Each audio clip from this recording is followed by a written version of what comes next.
Bell invented that beautiful little instrument which conveys a message over a wire to your ear, it was soon surmised by scientists and practical men that it had no commercial future.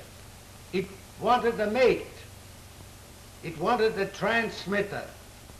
Then came Edison to the rescue and gave the world the first carbon telephone transmitter or microphone, which is the same thing. Here is a cross-section of an Edison carbon transmitter or microphone.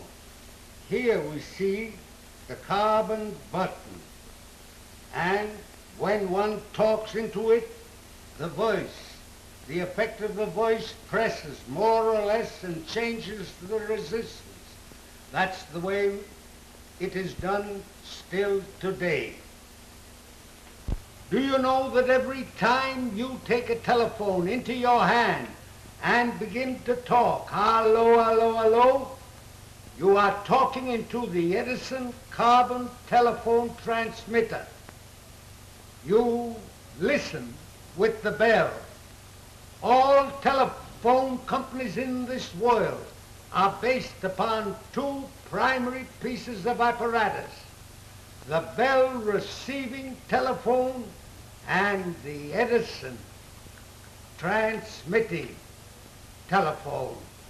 Here is one of the early Edison carbon transmitter, and here, which is the same thing, is the first microphone ever made.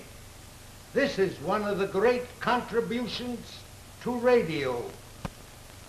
I asked Floyd Gibbons what he would do if Edison had never invented the microphone.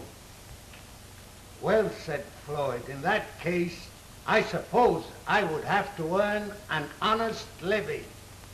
But Mr. Edison is not only the inventor of the carbon microphone, he is also the inventor of the condenser form, which is now coming into use. Edison received $100,000 for his invention of the carbon telephone transmitter or microphone from the Western Union Telegraph Company.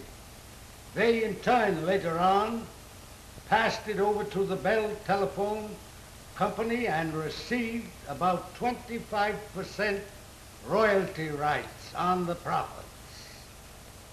I might say that Edison was an old hand on carbon.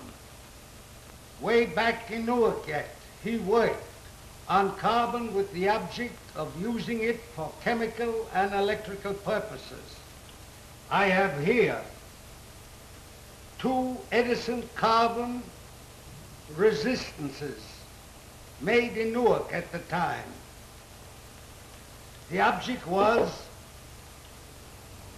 to alter the resistance of a current by simply turning this screw up and down, thus changing the resistance of the carbon in here, and thus avoiding the tedious manipulation of plugging out plugs and so on in a resistance box. Edison also used the basis of his carbon transmitter invention in creating the tachometer, an instrument for measuring delicate variations in temperature. I was told that a maiden 5 feet away from the Edison tachometer and blushing would throw the needle of the galvanometer to one side. So delicate is this instrument.